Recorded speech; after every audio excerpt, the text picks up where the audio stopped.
Hey people, D-Man here, and today I am reviewing She-Ra and the Princesses of Power. The full series, because it just recently quit, like it just recently had an ending, I should say, not quit. It recently had the season finale. So I'm going to review all 5 seasons and all the episodes, however many episodes there are. I think there's like 13 episodes a season or so. So 13 times 5, I guess, which is 5, 10, 15, 20, 25, 30, 35, 40, 50, 55, 60, 65? Maybe around there? Around that much episodes? Um, but yeah. Anyways, we're going to review the whole series. By the way, massive spoilers coming ahead. So do not whine, because I warned you. If you want to watch the series, go watch it first, then come back to this video. But definitely come back to this video, because you'll want to hear my knowledge and my and my review. We're going to talk about the good and the bad. Okay, so what do we want to start off with? We want to start off with the good, I guess.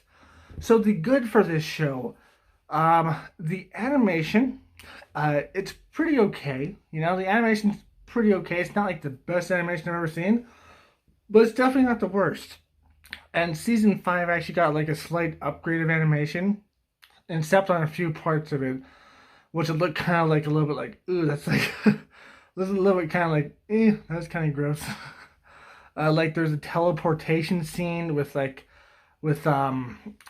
main bad guy who was teleporting all his lackeys down, and that was just like, what kind of animation was that? It was just bad animation. But the animation, it's fairly good. I know a lot of people have a lot of trouble with like the character models, I guess, because they're like, just remove the hair and stuff and it turns into a boy. Oh my goodness, why can't girls have big old why can't girls have actual breast and have more of a womanly figure and stuff? uh which I guess is true. I guess you could say like it's unrealistic to a certain extent, because there's all different kinds of woman bodies. So you could say it's a little bit weird like that, but whatever. It's just a show, guys. Just calm down. It's kind of dumb to worry about stuff like that, but the animation itself was pretty cool. Sorry about that. But anyways, as I was saying, the animation was fairly good. It's not the worst animation I've ever seen. It's not the best animation I've ever seen, but it was fairly good. The storyline was good to a certain extent. They did kind of flop on it a little bit. It's a great concept.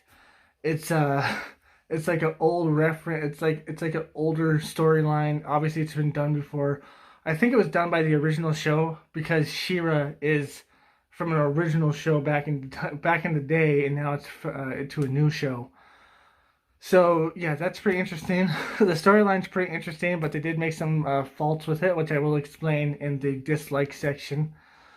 Um, the villains were pretty cool, especially the last one was like pretty awesome. And a lot of people liked Double Trouble, which I'll give them some. I'll give him some props. He's not my favorite villain of the show, or my favorite kind of anti-villain, I guess. He's not really like a super villain. He's just kind of just like a guy that wants stuff, because he can just shapeshift. He's just like, hey man, I work with whoever pays me the most. I can respect that. So that he's pretty cool. So yeah, the villains were pretty cool. The antagonizers, or you know what I'm saying, and the heroes, the good people, they were okay. A little bit annoying at times, but they were okay. And some of the villains were a little bit annoying at times as well, but they were all generally okay. You know, the execution of them was lackluster, but they were all generally okay. The plot itself, generally okay, kind of lackluster at the same time, and also very predictable. And well, I'll say one thing about the plot. they often like foreshadowed things a little bit too much, like to the point where it's just like, okay, now you're just basically telling me what's going to happen next. It's kind of ridiculous on that part, but anyways, let's go back to the good things. Anything else that's good? The voice acting. Voice acting is very good. It's very good voice acting, and it goes with the characters, and you can tell that the characters just match the voices, and I guess that's a very good thing. So yeah, I like all the references to the older TV show. That's pretty good. The only one thing I didn't like about that is they didn't show like He-Man or anything. But I've heard that was like that might have been because of like they didn't have the rights to it or something like that, or it might have been because of something else. I guess I don't know. I haven't looked it up. So yeah, like all this stuff is pretty good, and it's a very watchable. It's a very watchable show. I mean, I'll tell you, like once I watched the first few episodes, I got pretty hooked, and I had to watch the whole show just to see what happens next. It wasn't one of those shows where it's like, oh, this is too boring, too boring, too boring, too boring. And I was just like, oh, just get this over with, you know? Some shows I'm like that. Well, with this show, I was just like, I was like, that's dumb. That's pretty cool. And at the end, I was just like, that was pretty enjoyable. So on the enjoyable scale, it was up there, but not like super high. If I were to rate the show, it would be like out of 1 to 10, 1 being horrible, 5 being average, 10 being like the best. I would say it's a solid 7, maybe 6, maybe 6.5. Yeah, around there, you know, 7, 6.5, 6.5, 7. It's a solid 7, 6.5. Okay, but now we gotta go to the bad parts of the show. Just the lackluster parts of the show. The lackluster and bad parts of the show. So, first off, I liked the references, but they didn't do enough references in my personal opinion. They could have had some better references from like the He-Man verse. I would love to see like Skeletor and He-Man himself just as like, it'd be cool if it was just like a vision or something like that. It would be cool to see that, you know, be like He-Man, or maybe someone was He-Man. He was like her little brother or her big brother. It doesn't really matter. I just wanted to see a little bit of He-Man. But then again, I heard that they might not have had the license to it, and or maybe it's because they didn't want to have him in there. You know, there's a bunch of different theories why I didn't have him in there. I don't know personally, because I didn't really pay much mind to it because I had better things to do. But anyways, so yeah, that's kind of disappointing. And there's probably a few other things in there that could have been a little bit better. But you know, it was okay. The plot was probably one of the stupider parts. Like they had a really good premise, like a supervillain trying to take over the world, and then it turns out that he works for someone above him who's even eviler than him that's trying to take over the world. And that's like really cool, but then they kind of like goofed it up a little bit because they put too much emphasis on like friendship and all, and like, oh, love will save the day and all stuff like that.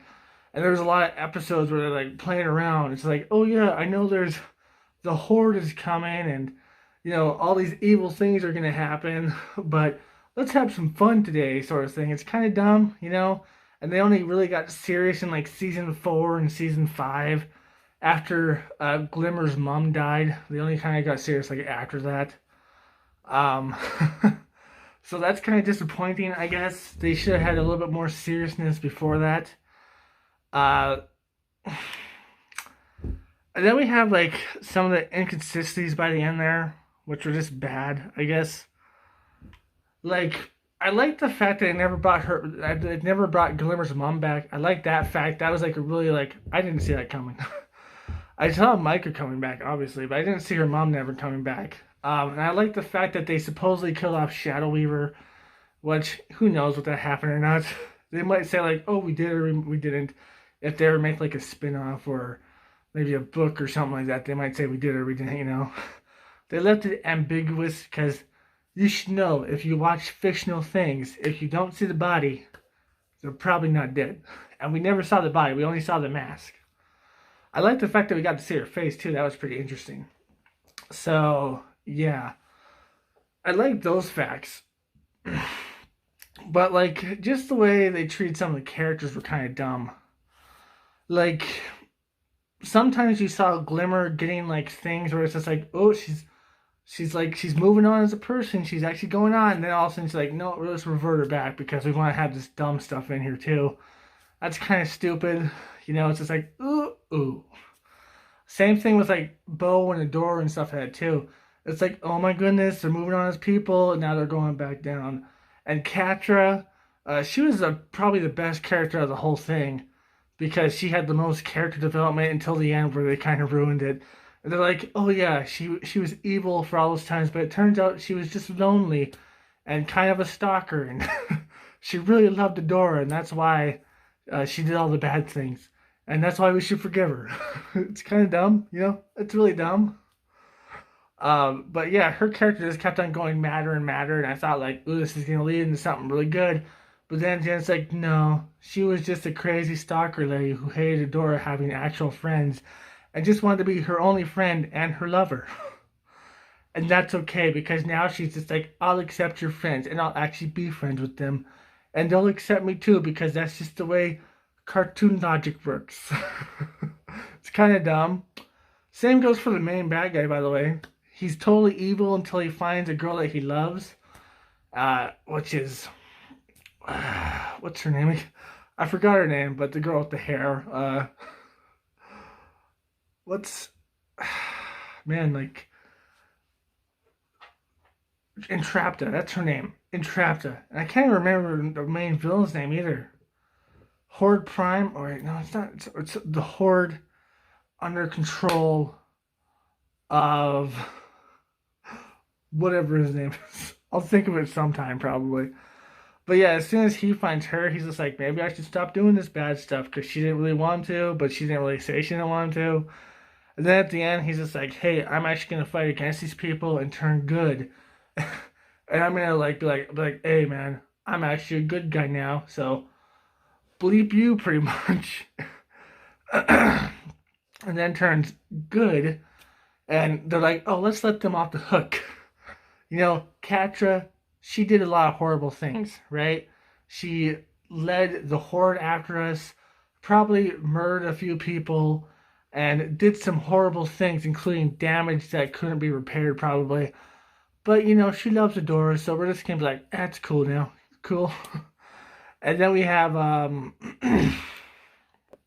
Hordak, that's his name. I figured out his name is Hordak.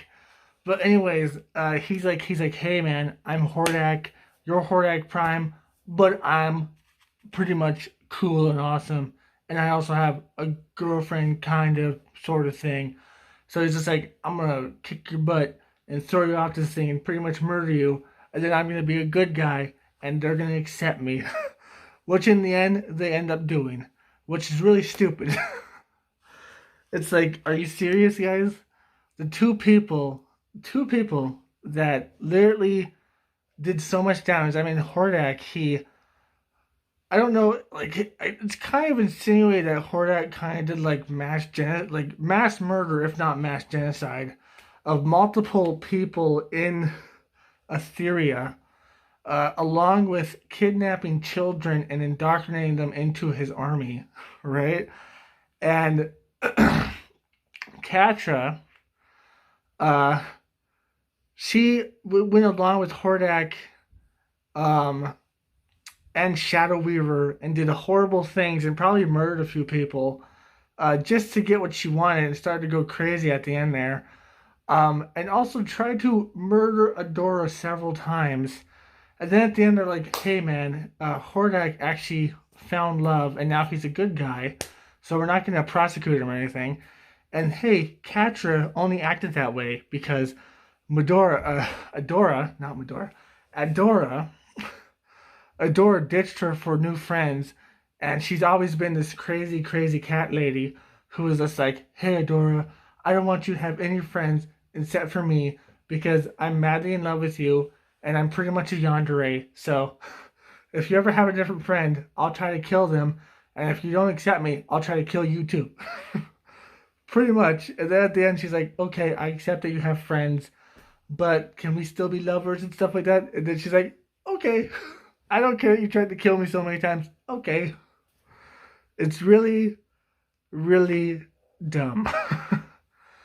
um, I just felt like I had this feeling that there should have been more, like that the plot lines could have had better outcomes if they didn't waste all these episodes on some dumb stuff.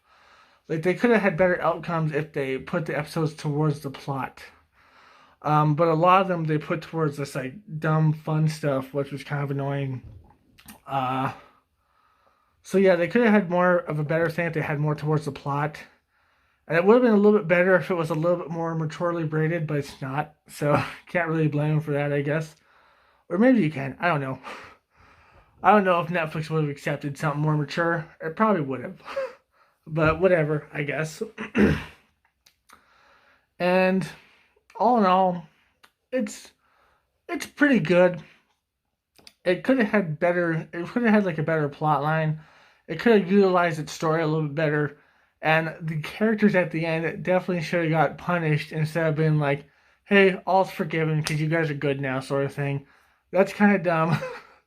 I mean, it's Steven Universe esque. I mean, he like saves the diamonds, these genociding maniacs, and he's just like, "Oh, everything's cool now. We're all cool now." It's kind of like that, but Shira.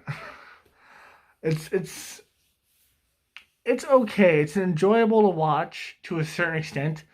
I mean, to some people, it would probably be like, "Oh, I hate this because it's like too feminist and too this," which is another thing, by the way, we have to talk about. Um, because it was kind of dumb. Because at the first season, they were like, you know what's gonna save the day? The power of love and friendship and stuff like that. And then they saved the day with the power of love and friendship and a giant rainbow symbolizing their love and friendship. And a lot of people were like, oh, that's symbolizing gayness and stuff. Who cares? But anyways, we're talking about like this, right? They're like, love and friendship save the day. But then at the last episode of Shira in season 5, they're like, you know what's actually gonna save the day? Love between two people, yes, but mostly Shira. Like Shira is gonna save the day because now she's super overpowered and like is super magical and stuff like that. It was kind of it's a little bit of a dumb mixed message there. It's like the first time it's like love and power and friendship will save the day, and then at the end it's like no, just Shira, just Shira will save the day. You guys stay off to the side. You guys are kind of useless. We just need Shira. It's kind of dumb, but what can you do? I guess. So all in all, it's a very interesting thing to watch. It's not the best thing to watch, but it's very not addictive, I guess, but just something that will draw you into watching it. At least it drawed me into watching it. It could have been a little bit better, obviously. It could have had some more references in there to like different characters like He-Man and Skeletor and stuff like that. That would have been cool too. But what we got was pretty good. Although that ending was kind of lackluster and a little bit dumb because those people should have had some jail time or something. I mean, they were pretty evil. You know what I'm saying? And I guess you could say, like, well, they were indoctrinated as children to do these things. And maybe you could be like, well, then we just have to rehabilitate them. But then you say, like, what about Horde? What about, I forgot his name, Hordak. What about Hordak? I guess he was also kind of indoctrinated into it when he was born or created, I guess, at this point.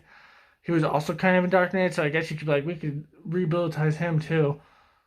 Well, they need at least something like that, right? But they're like, no, they're cool now. So all in all, is Shira worth watching? Um, I would say to a certain extent, yes. But if you really hate social justice things, which this doesn't even like, it has some things in there that kind of like you could say like, ooh, that's kind of social justicey thing, It's not really that much though. You would probably be like, oh, I hate this, right? Because you have a ridiculous thing, I guess, so you'd probably hate it. But if you're just a normal person and you want to watch something on Netflix and you've already watched everything else. You'll probably like this, and your kids will probably like it too. Um, it's enjoyable to an extent, but there is some goofs and gaffs in there. Like sometimes they'll tell you something way too soon, and they'll be like, "Hey, look at this. This is totally gonna happen. We're just gonna say it's gonna happen." And the storyline can get pretty stupid, and there's some pretty stupid characters in there, annoying characters that you're just like, why do we have to listen to this person talk? And it's like, why are you guys partying if you're in a war? So yeah, it's stuff like that. But it will keep you watching as long as you get invested into it. You know what I mean? And the ending's a little bit disappointing, but it's okay. So I suggest give it a watch. um, I personally liked it. Not super much, but not to the point where I hate it. Not to the point where I like loved it. It's like 6.5, 7 maybe. Somewhere in between those. Let's say 6.6. 6.7? 6.7. We'll give it a 6.7 out of 10. But anyways, I hope you enjoyed this. If you did, like, comment, subscribe, and share. Hit that bell notification. Best way to keep my channel. Link down below to my Twitter. And as always, my friends, stay sane. Peace. Hey guys, this video is meant for all ages, although I do have videos meant for the older variety. Check out my channel to watch those. But since it's meant for all ages and YouTube doesn't have a button to click for all ages, they only have younger or older, I have to click the younger because some stupid stuff will happen if I don't. But that means some features are removed. Hopefully it still gets to everyone the same, young and old, but that's beside the point. That means comments are no longer there, but don't worry, I have a Twitter, so you can go down to the link below to my Twitter and comment on that because there will be a tweet about this video. So yeah, go down there and go to my Twitter. Shadow, my baby, I love you so much. You're my baby, and you love to sleep in the bathtub. 'Cause you're a weirdo. Shadow, look over here, buddy. Look over here.